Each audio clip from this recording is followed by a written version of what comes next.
تنصروا الله ينصركم ويثبت أقدامكم. Perbedaan antara penentuan daripada pelaksanaan wukuf yang sepaket dengan pelaksanaan Idul Adha itu kembali kepada perbedaan ya tentang perbedaan klasik di kalangan para ulama tentang penentuan awal bulan. Apakah dengan satu penentuan secara kolektif atau masing-masing memiliki otoritas dalam menentukan hilal masing-masing. Ini perbedaan klasik di kalangan para ulama ya. Sehingga ini adalah anak permasalahannya ya. Permasalahan intinya adalah apa?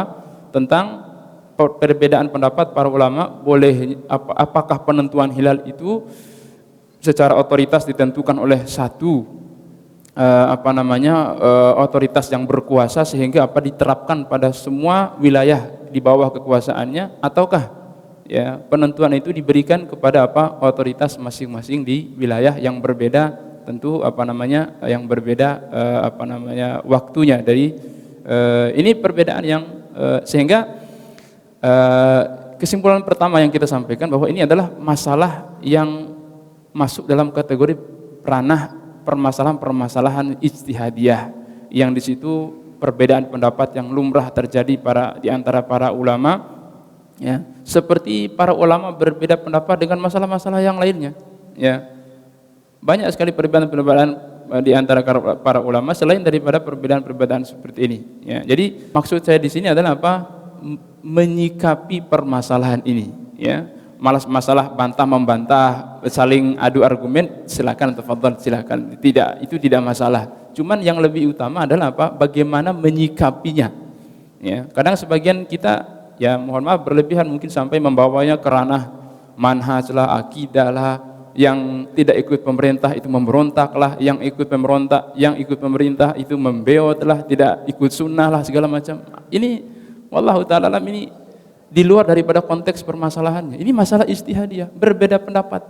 Ya, silakan antum ambil pendapat yang antum kira kalau antum mampu untuk mengkaji itu dan antum punya otoritas untuk menentukan itu, silakan.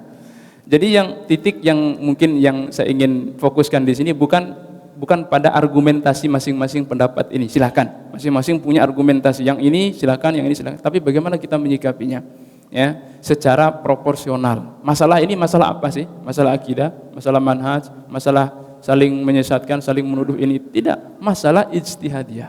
Perbedaan pendapat di kalangan para ulama, yang ini mengatakan A, yang ini mengatakan B, dalilnya A sekali ini, dalilnya B. Selesai sampai di situ permasalahan sebenarnya. Tinggal kita sebagai orang awam memposisikan kita di mana? Di mana kita memposisikan kita sebagai orang awam, ya? Allah Subhanahu wa taala mengatakan fas'alu ahla dzikri in kuntum la ta'lamun. Itulah batas kita, tanyakan kepada ahli ilmi, dan itu batas otoritas kita sebagai orang awam. Cukup kita menanyakan ahli ilmi, orang yang kita yakini tentang keilmuannya, apa yang dia sampaikan kepada kita, ya sudah, kita beribadah kepada Allah Subhanahu wa taala dengan cara itu. Jangan sampai kita lagi melampaui batas ya, sampai mengeluarkan fatwa, membuat isu dan segala macam. Cukup ya, antum yakin dengan suatu pendapat, antum beribadah kepada Allah Subhanahu wa taala dengan satu pendapat itu, insyaallah. Dan itu yang ditegaskan oleh Syekhul Islam Ibnu Taimiyah rahimahullahu taala. Beliau mengatakan kalau seandainya orang itu salah dalam wukuf, dia wukufnya di hari ke-8 ya, yang seharusnya di hari ke-9, karena ijtihad ya, bedanya ijtihad, maka tetap sah.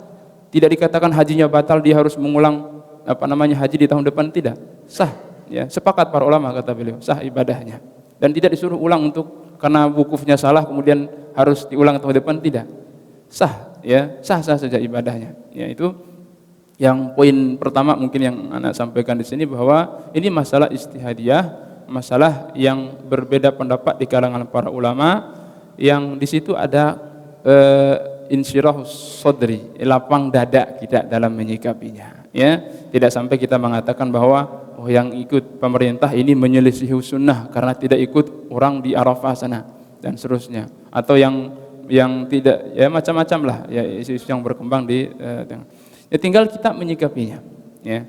Kalau kita sebagai sebagai orang yang berilmu umpamanya yang bisa menelaah, mengkaji dalil-dalil yang ada, silahkan dikaji, tinggal diambil mana kesimpulan yang menurut pengkajian kita itu lebih mendekati kepada kebenaran.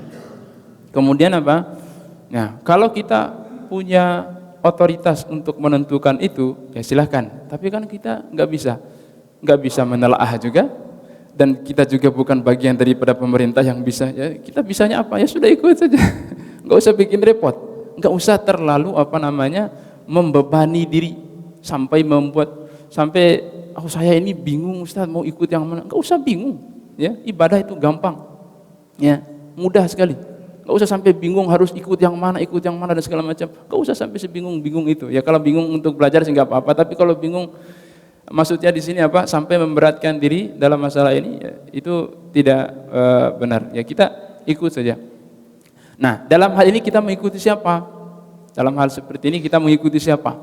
Ya kalau terjadi perbedaan pendapat di kalangan para ulama, ya seperti kasus ini, kira-kira kita mengikuti siapa? Nah. Wallahu ta'ala alam, dalam hal yang berkaitan dengan permasalahan ijtihadiyah yang sifatnya adalah kaitan dengan kemaslahatan umum kaum muslimin, itu wallahu ta'ala alam itu ranahnya pemerintah, ya, ranahnya pemerintah yang mereka memiliki otoritas untuk menentukan permasalahan tersebut. Bahkan disebutkan oleh sebagian para ulama tentang kaidah bahwa hukmul hakim itu yarfa'ul khilaf. Hukmul hakim yarfa'ul khilaf, ya. Jadi ketentuan hukum yang ditentukan oleh seorang pemimpin, seorang hakim itu akan menyelesaikan perbedaan pendapat. Ini dalam ranah ijtihadiyah.